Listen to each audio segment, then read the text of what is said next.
Les composantes irréductibles d'un ensemble algébrique affine. Dans ce paragraphe, on va voir qu'un sous-ensemble algébrique de Kn s'écrit d'une manière unique, comme une réunion finie de sous-ensembles algébriques irréductibles.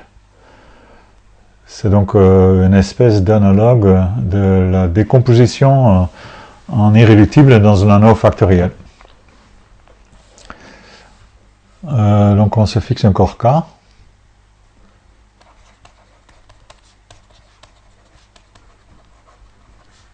Et n un entier naturel. Et comme auparavant, on va considérer k puissance n avec la topologie de Zariski.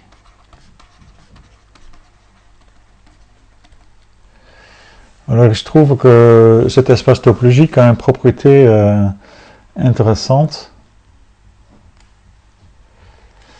C'est la propriété d'être noethérien. Qu'est-ce que ça veut dire pour un espace topologique d'être noethérien? Définition. Soit X un espace topologique.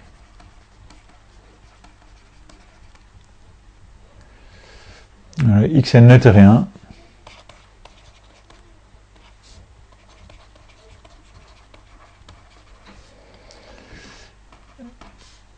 Si toute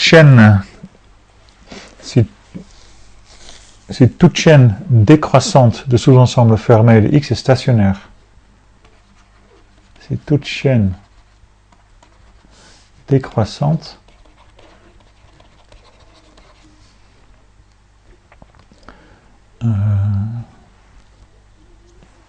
de sous-ensemble fermé de X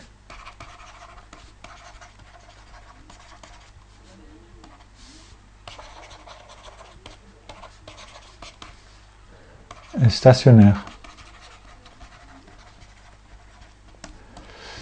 Donc ça fait penser à la notion de neutrianité pour un anneau.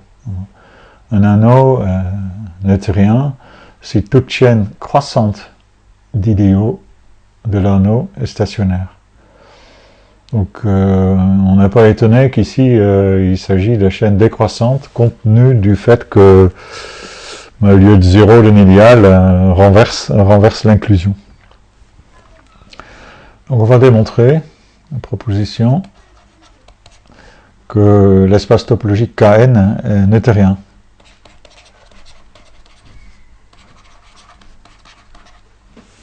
Donc K toujours encore quelconque, n un entier naturel, l'espace topologique Kn muni de sa topologie de Zariski est noethérien.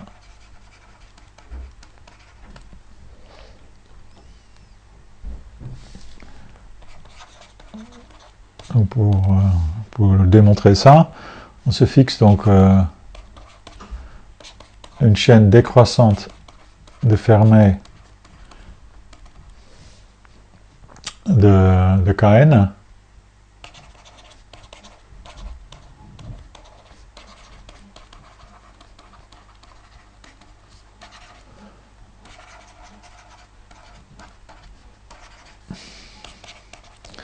Et on va montrer qu'elle est stationnaire. Donc évidemment, on va considérer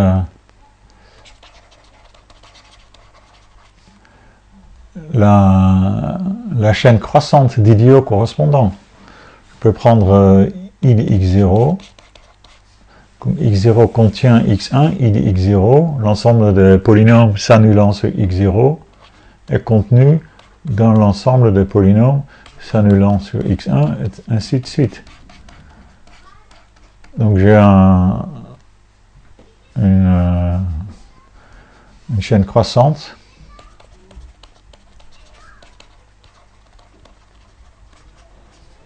d'idéaux de l'anneau K crochet x1, xn. Or cet anneau est noethérien, donc elle est stationnaire.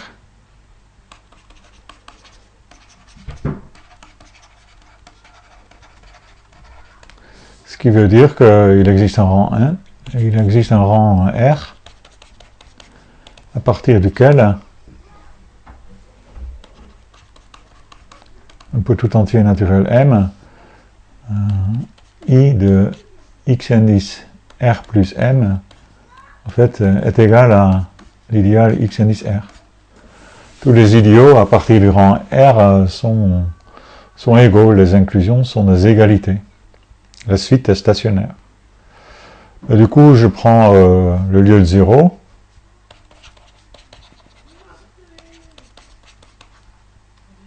Le lieu de 0 de cet idéal, x de Rm plus M, c'est donc égal au lieu de 0 de l'idéal de xr. Au lieu de 0 de l'idéal de l'ensemble algébrique, c'est l'ensemble algébrique. Donc on a bien montré, ça c'est vrai, quel que soit M dans N, on a bien montré que la chaîne décroissante de Fermat de X qu'on avait prise au départ de la démonstration, elle est stationnaire. Donc ça démontre que K puissance N, avec cette topologie de Zariski, est bien un espace noethérien. Donc du coup, si on étudie les espaces topologiques noethériens de manière générale, on va pouvoir appliquer ça à K puissance N. Et voici la proposition importante de ce paragraphe. On démontre que dans un espace topologique noethérien, tout sous-ensemble fermé se décompose en irréductible. On a vu la notion de sous-ensemble fermé irréductible dans le paragraphe précédent. Et on va donc montrer maintenant qu'on a cette décomposition d'un fermé quelconque dans un espace noethérien. Donc soit X, un espace topologique noethérien,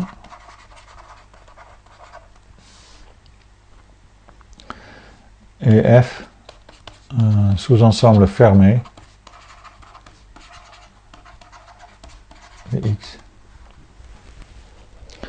Alors, il existe un nombre fini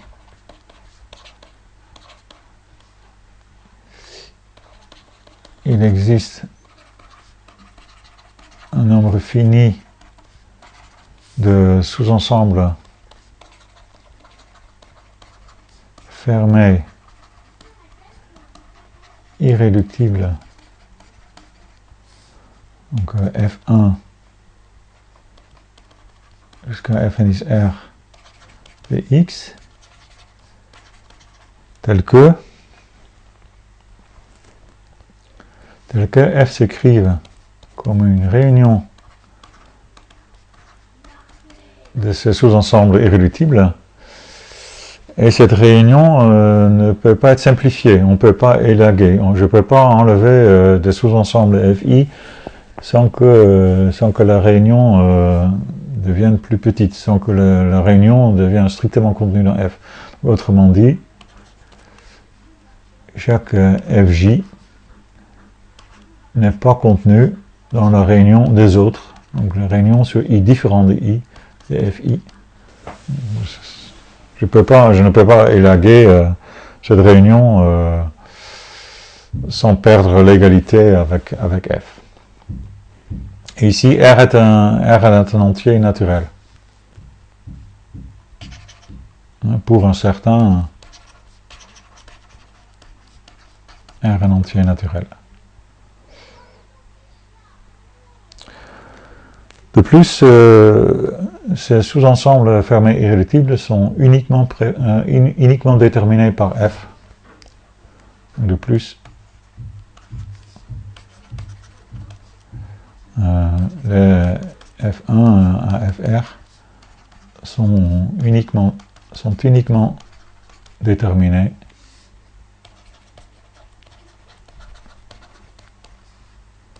par ces propriétés.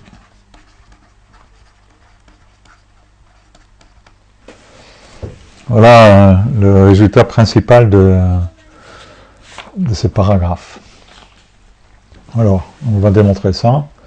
On va démontrer d'abord que tout fermé de X s'écrive comme une réunion finie d'irréductibles. Après, on pourra facilement l'élaguer et avoir la deuxième propriété. Donc on va s'intéresser à l'existence de la réunion finie.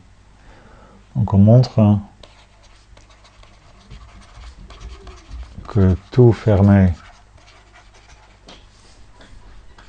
f de x s'écrit sous la forme donc, f1 union fr avec f1 fr irréductible, fermé et irréductible. Pour un certain R entier naturel. On va le démontrer par l'absurde. Ça ressemble beaucoup à la démonstration de la décomposition en irréductible dans un anneau factoriel.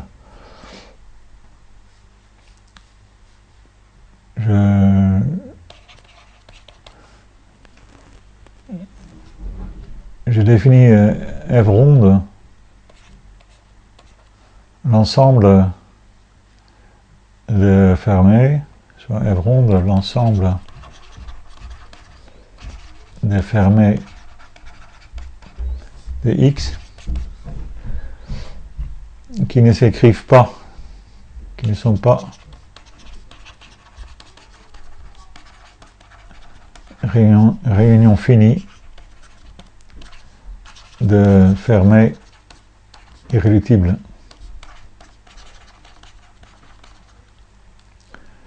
Et je suppose que f est non vide.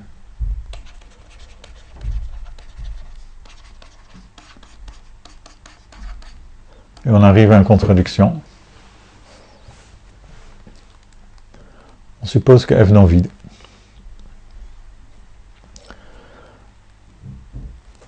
Alors je vais chercher à appliquer le lemme de Zorn. Donc je vais ordonner f par la relation d'ordre d'inclusion. Et je veux démontrer que f possède un élément minimal. Donc on cherche à appliquer le lemme de Zorn. On veut appliquer la version. Il y a deux versions de lemme de Zorn. Il y en a une qui stipule qu'il y a un élément maximal. Ici, j'ai le dual, où l'ensemble f va avoir un élément minimal. On veut appliquer la version du lemme de Zorn qui stipule que f ronde possède un élément minimal.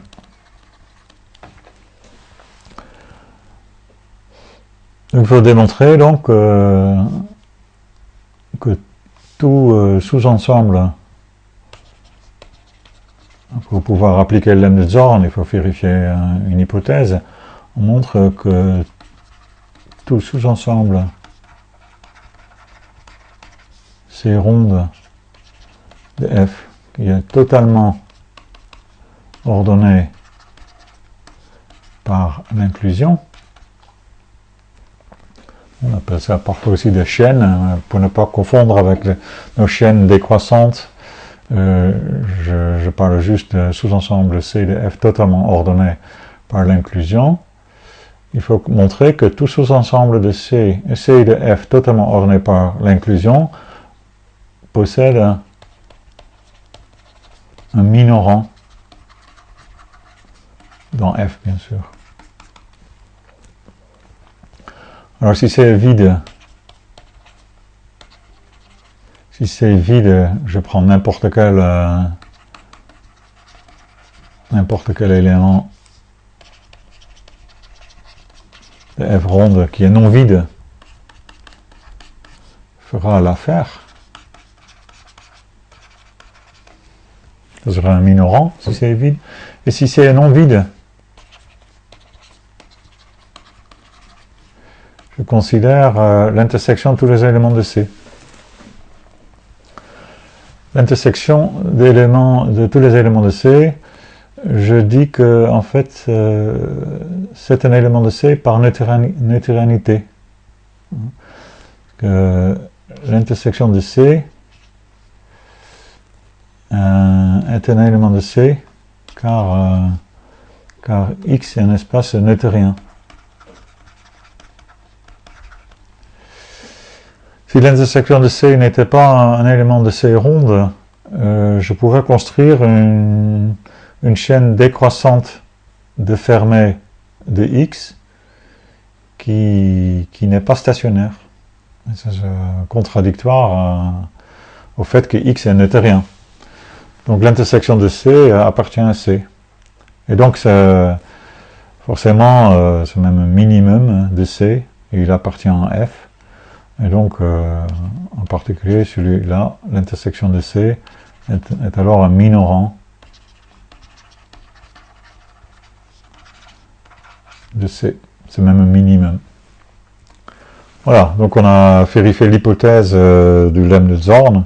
Et donc Zorn nous dit qu'il existe un F dans F ronde qui soit minimal pour l'inclusion. Et ça va mener à une contradiction, parce que si F est dans F ronde, ça veut dire que F n'est pas réunion finie d'irréductibles. Donc en particulier, il n'est pas irréductible, sinon il sera réunion d'un seul irréductible. Donc F n'est pas irréductible.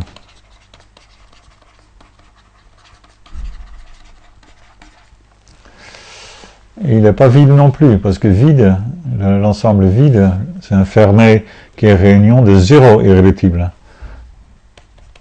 Donc F n'est pas vide. Un sous-ensemble fermé qui n'est pas irréductible et qui est non vide est forcément la réunion non triviale de deux fermés.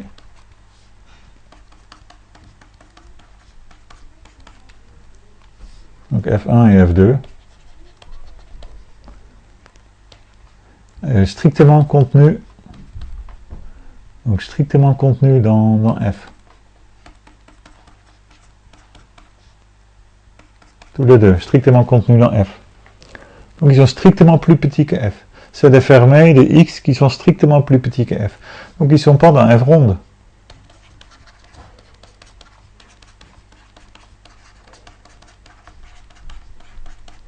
Ça veut dire qu'ils sont réunions finies de fermés irréductibles de X.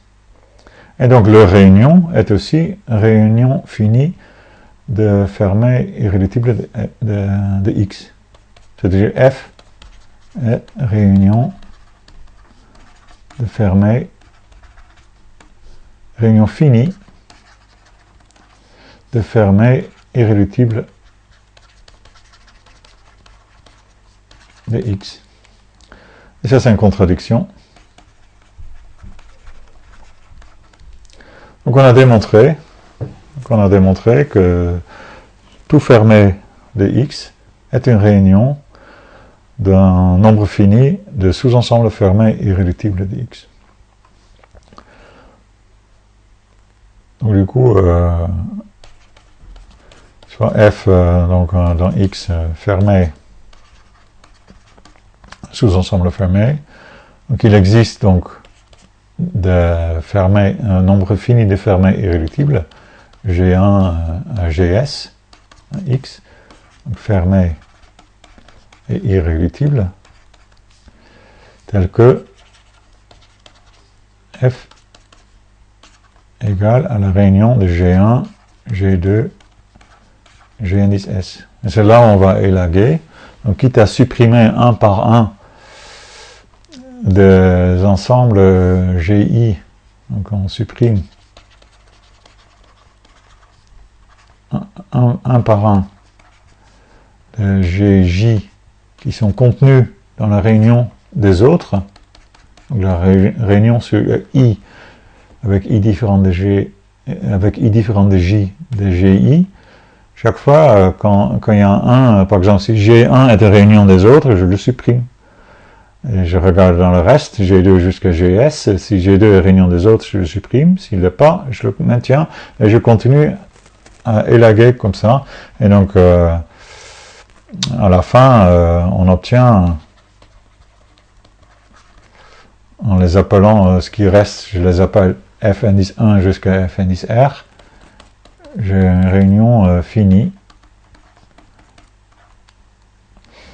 Avec les FI fermés et irréductibles, tel que chaque FJ n'est pas contenu, n'est pas un sous-ensemble de la réunion des autres. Donc ça montre l'existence formulée dans l'énoncé. Donc ensuite on passe à l'unicité. Quant à l'unicité, supposons, j'ai donc déjà écrit F comme une réunion F1 FR, une réunion que je ne peux pas simplifier, et je suppose que F s'écrit aussi comme une réunion G1 à GS, pareil, donc le GI fermé et irréductible, donc pareil, chaque GK n'est pas contenu dans la réunion des autres GI. On va donc montrer que R est égal à S et que le sous-ensemble GI c'est le même que le FI à l'ordre près. Donc pour ce faire, je prends un F indice J. Donc soit J un entier entre 1 et R. Et je regarde FJ. FJ est un sous-ensemble de F, donc je peux... je vais intersecter... alors, pour l'écrire comme ça, FJ c'est un sous-ensemble de F, donc je peux écrire FJ égale à intersection de FJ avec F, et je substitue pour F la réunion des GI. C'est le FJ intersecté avec G1 union GS. Alors par distributivité de l'intersection, c'est FJ inter G1 union FJ inter GS.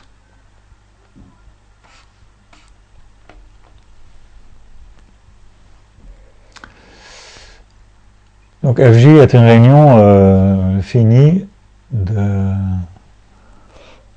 sous-ensemble fermé. Or FJ est irréductible.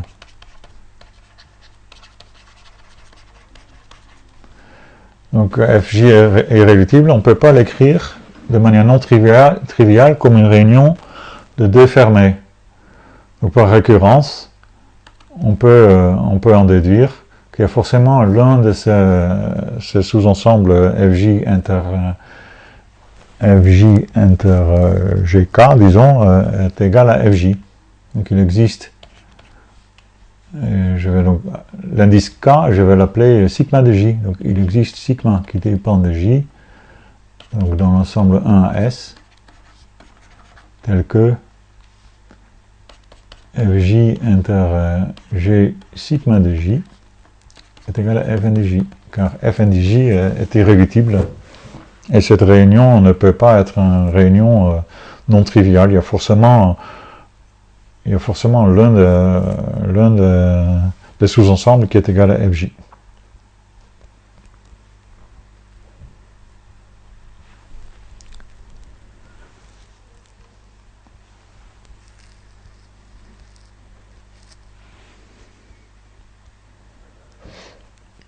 On va dire que FJ inter G indice sigma J est égal à FJ, ça veut dire on a donc si cette intersection est égale à FJ, on a donc FJ contenu dans G de sigma de J, quel que soit J. Et de la même façon, en échangeant les rôles de G, GI et FI, il existe. Ça me donne une application de l'ensemble 1 à R, sigma de l'ensemble 1 à R dans l'ensemble 1 à S, qui a cette propriété-là, que f de j est contenu dans G indice sigma de j. Et de la même façon, il existe tau, qui va de l'ensemble 1 à S dans l'ensemble 1 à R. Donc sigma va dans l'autre sens, tau va dans ce sens-là, tel que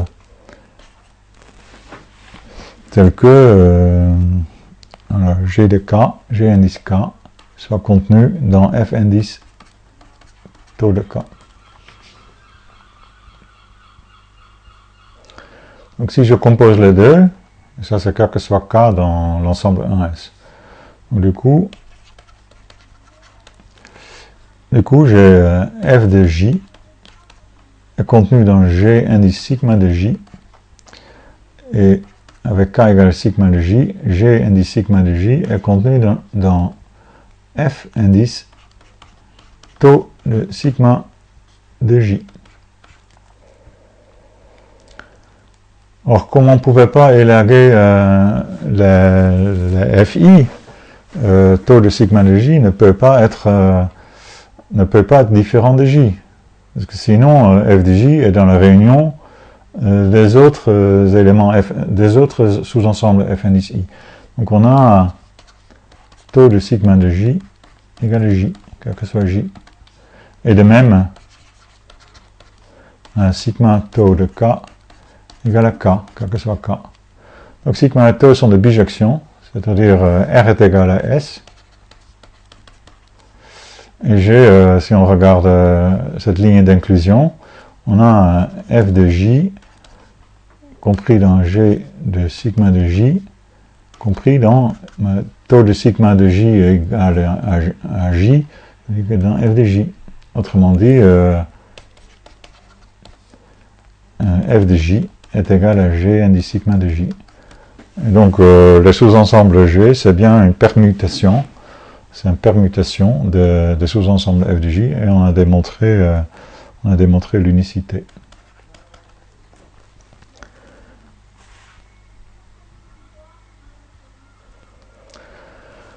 Alors, comme ces sous-ensembles sont uniques, on les appelle les composantes irréductibles du Fermat F. Donc, les sous-ensembles F1, Fr de l'énoncé précédent, comme ils sont uniquement déterminés par F, sont les composantes irréductibles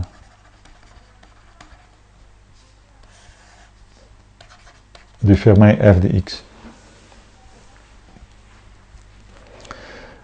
Et donc, comme Kn est neutrien, on peut appliquer tout ça à Kn, et on a comme corollaire, ou pour un corps quelconque,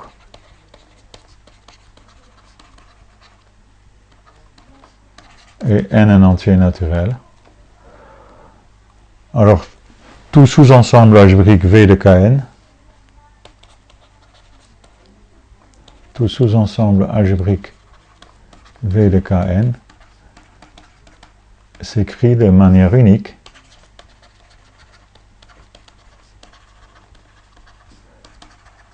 comme réunion finie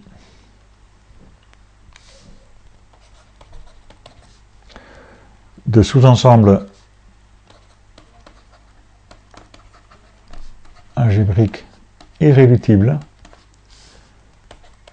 V1, VR, pour un certain R, un entier naturel, R, tel que chaque VJ non contenu dans la réunion des autres.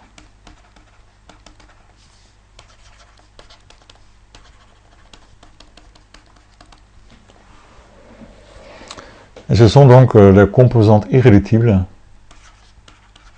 Ce sont les composantes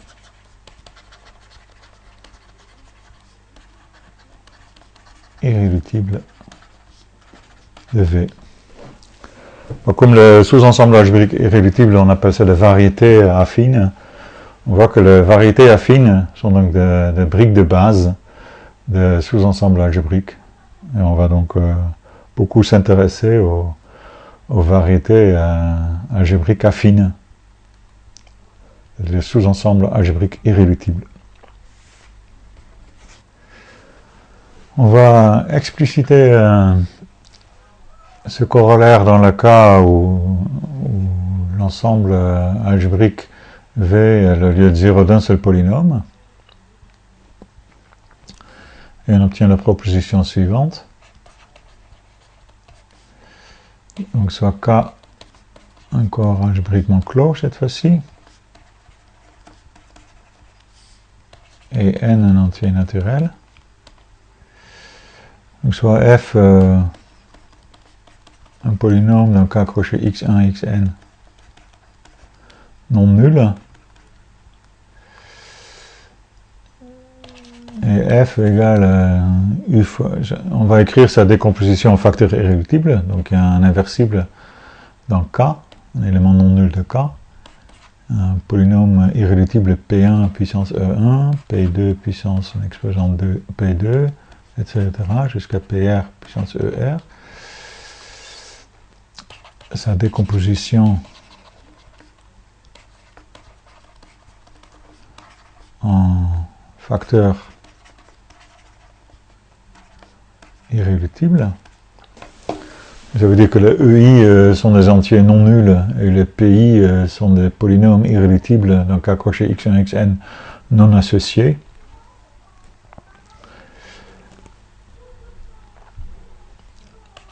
Alors, les composantes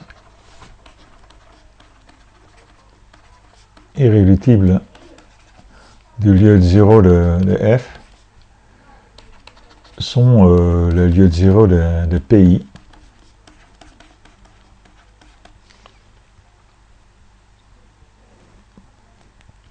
Voilà.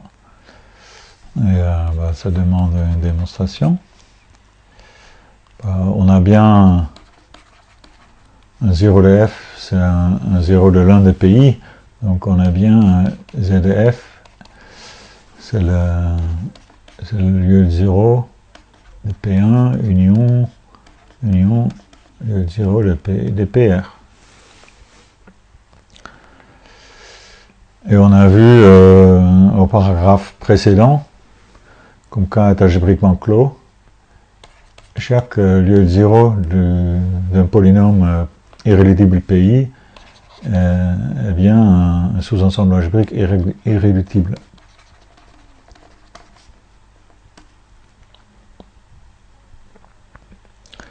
Donc, ce qu'il faut démontrer, c'est que cette réunion est minimale, c'est-à-dire on doit démontrer, on montre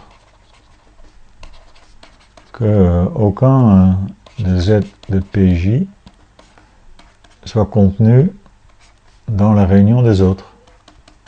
La réunion c'est I différent de J, Z de PI. Pour ne pas s'embrouiller ou compliquer les choses techniquement, on va dire qu'il suffit de faire pour, quitte à renuméroter les polynômes irréductibles, je vais démontrer pour J égale R. Donc il suffit de le faire.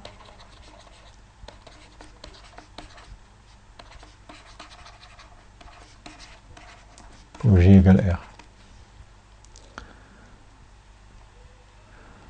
Et on ne fait pas l'absurde, on suppose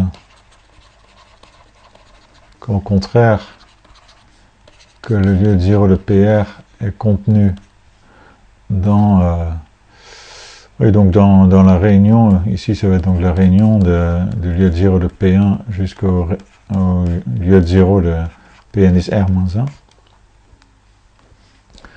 D'ailleurs, qui est égal au lieu de 0 du produit.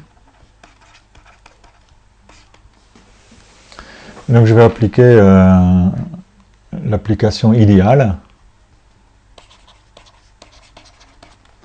Donc l'idéal, du coup le ZPR, renverse l'inclusion, contient l'idéal de l'ensemble de lieu de 0 du produit. Alors l'idéal de lieu de 0 de PR, ça c'est par le Nullstellensatz, ça c'est le radical de l'idéal engendré par PR. Et comme PR est irréductible, c'est l'idéal engendré par PR.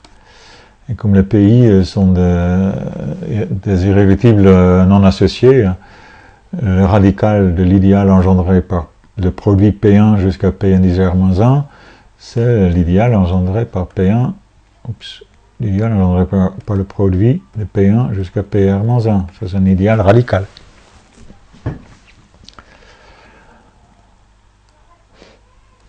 Alors, mais ça veut dire que ce produit de P1 à PR-1 est un multiple de PR. Le PR divise P1 à Pn dis R-1. Et comme PR est un irréductible, PR divise donc un PI pour un certain I inférieur à R-1. Et ça c'est contradictoire avec les hypothèses. On avait écrit les PI comme des polynômes irréductibles non associés. En contradiction. Donc ça veut dire que ma PR, le Z de PR n'est pas contenu dans la réunion de lieu de 0 des autres PI. Et donc on ne peut pas, cette réunion d'écrire ZF comme Z de P1 union Z de PR, on ne peut pas l'élaguer. Et donc ça veut dire que les Z de PI sont bien les composantes irréductibles,